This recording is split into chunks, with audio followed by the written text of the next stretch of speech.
얼굴이 지워진 왕비. 1. 붓끝에 담긴 예언. 1866년 가을, 경복궁 교태전의 한 편전에 젊은 왕비가 앉아 있었다. 21살의 명성왕후 민씨. 책봉된 지 겨우 3년째였지만 그녀의 눈빛에는 이미 궁궐의 모든 암투를 꿰뚫어보는 예리함이 서려 있었다. 왕비마마, 고개를 조금만 더 오른쪽으로 돌려주시옵소서. 도와서 화원 김석준이 조심스럽게 말했다. 그의 손에 든 붓이 미세하게 떨리고 있었다. 왕비의 초상화를 그리는 일은 영광이자 동시에 두려움이었다. 한 획 한 획이 역사에 남을 기록이 되는 것이다. 화원. 명성왕후가 입을 열었다. 그녀의 목소리는 낮고 차분했다. 내 얼굴을 그릴 때 너무 아름답게만 그리지는 말게. 김석준이 붓을 멈추고 고개를 들었다. 마마마. 여인의 아름다움은 때로 화가 된다네. 특히 권력의 중심에 선 여인이라면 더욱 그러하지. 명성왕후는 창밖을 바라보았다. 가을 하늘이 너무도 맑았다. 너무 맑아서 불길했다. 내 얼굴이 권력의 상징으로 남으면 그것은 언젠가 누군가의 표적이 될 것이오. 그저 진실한 모습으로 그려주게. 한 사람의 여인으로서. 화원은 깊이 고개를 숙였다. 왕비의 말뜻을 온전히 이해할 수는 없었지만 그 목소리에 담긴 슬픔만은 느낄 수 있었다. 그날 김석준은 명성왕후의 초상화를 완성했다. 화려하지 않았지만 단아했고 위험 있으면서도 온화한 얼굴이었다. 그러나 그는 알지 못했다. 이것이 왕비를 그린 마지막 초상화가 될 것이며 이 그림마저 곧 세상에서 사라지게 되리라는 것을. 조정의 여전사. 1880년대 초 조선은 거센 소용돌이 속에 있었다. 일본은 노골적으로 조선을 집어삼키려 했고 청나라는 종주국임을 내세우며 내정에 간섭했다. 러시아는 남하 정책의 일환으로 조선의 손을 뻗었다. 그 혼란의 한가운데 명성왕후가 서 있었다. 왕비마마께서 또 러시아 공사와 만나셨다 하옵니다.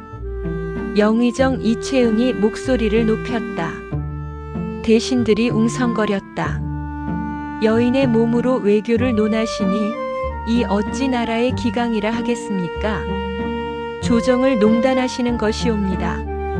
명성왕후는 옥좌 옆 주렴 뒤에 앉아 있었다.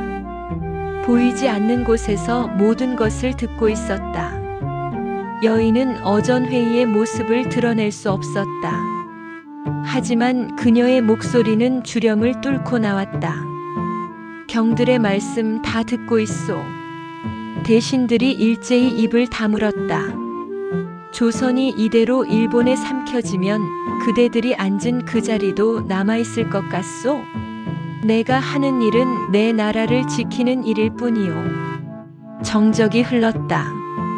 러시아든 청이든 미국이든 우리가 살아남기 위해서는 그들의 힘을 빌려야 하오.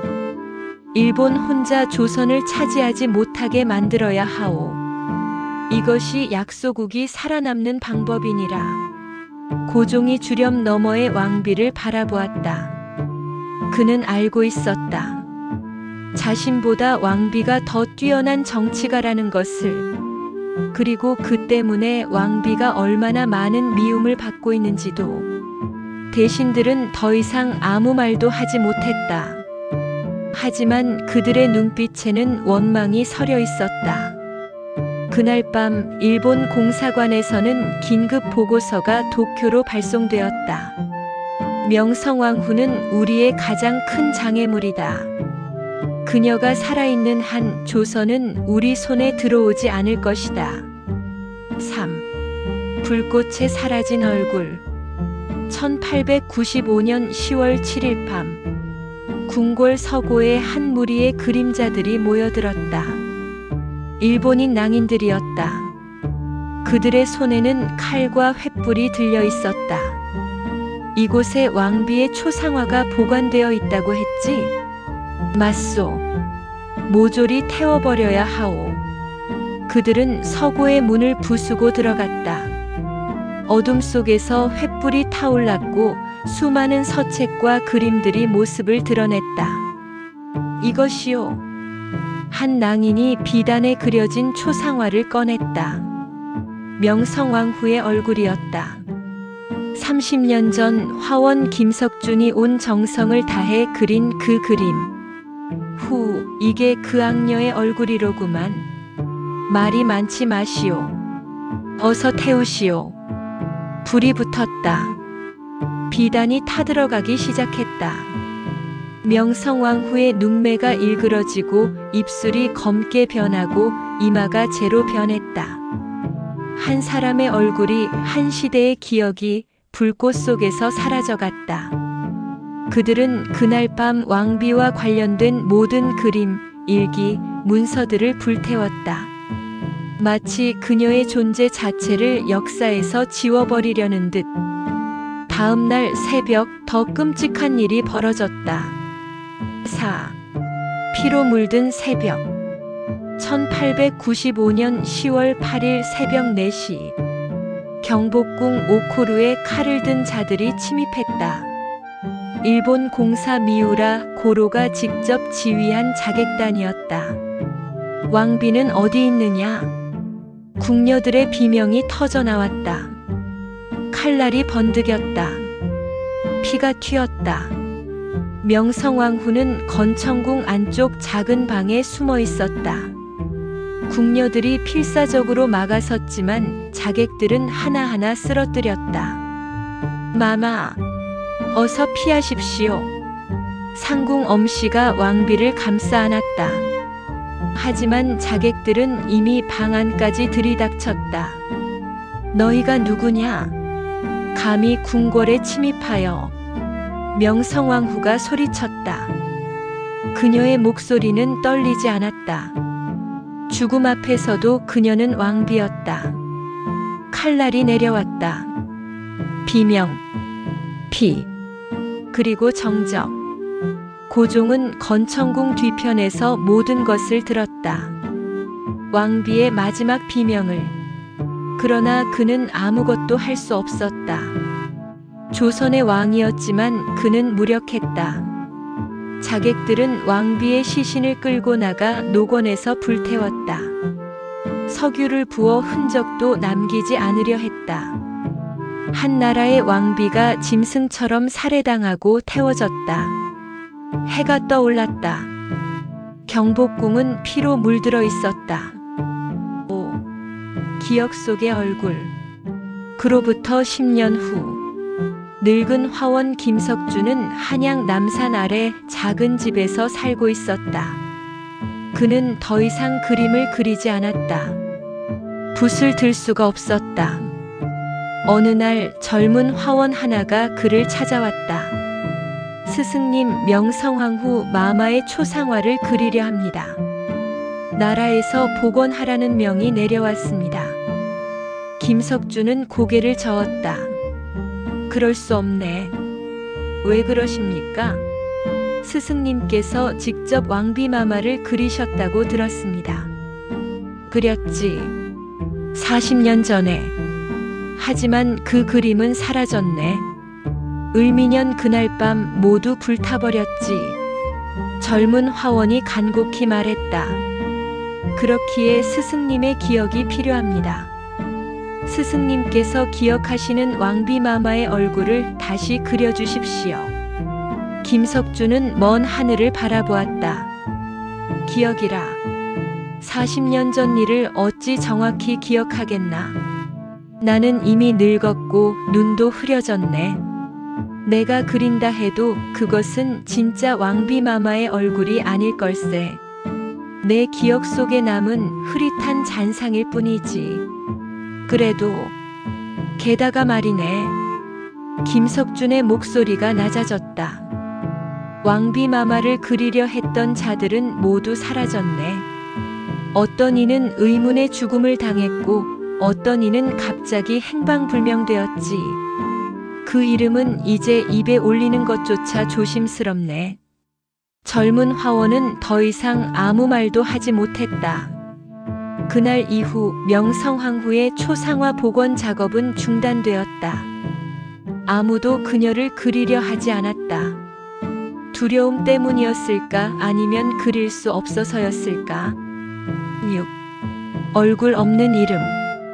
2025년 가을 서울대학교 규장각 한국학연구원 역사학자 박민수 교수는 낡은 문서 더미 앞에 앉아 있었다.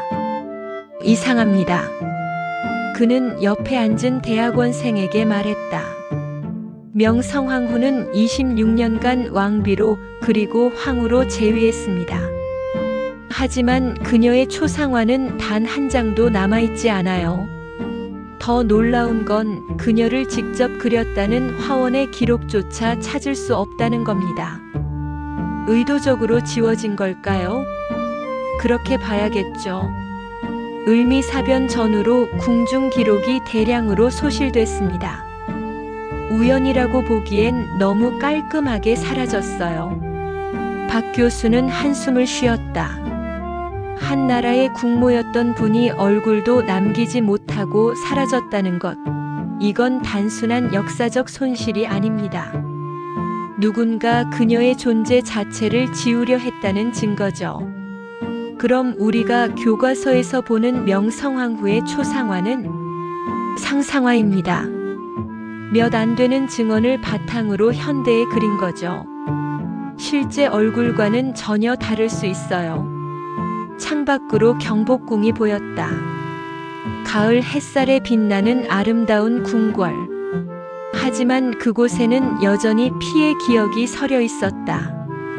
에필로그 기억만이 진짜 초상. 비가 내리는 어느 날 저녁. 한 여행객이 경복궁을 찾았다. 관람 시간이 끝나 사람들은 모두 떠났고 궁궐은 고요했다. 그는 오코루 앞에 섰다. 명성황후가 시해당한 바로 그곳. 안내판에는 짧게 적혀 있었다. 1895년 10월 8일 이곳에서 명성황후가 일본 자객에 의해 시해되었다. 여행객은 잠시 묵념했다. 그리고 중얼거렸다. 당신의 얼굴은 역사에 남지 못했지만 당신의 이름은 영원히 기억될 겁니다. 빗소리만이 고요히 응답했다. 멀리서 경복궁의 처마 끝에 빗물이 떨어지고 있었다. 마치 궁궐이 흘리는 눈물처럼. 한 나라의 역사는 그림처럼 남는다. 하지만 그 그림이 불태워질 때 기억만이 진짜 초상이 된다. 명성황후의 얼굴은 사라졌지만 그 이름은 아직도 역사 속에서 우리를 바라보고 있다. 역사는 승자의 기록이라고 했다. 하지만 때로는 패자의 침묵이 더 큰 울림으로 남는다. 얼굴 없는 왕비의 이야기는 그렇게 우리에게 묻는다. 우리는 무엇을 기억해야 하는가, 무엇을 잊어서는 안 되는가.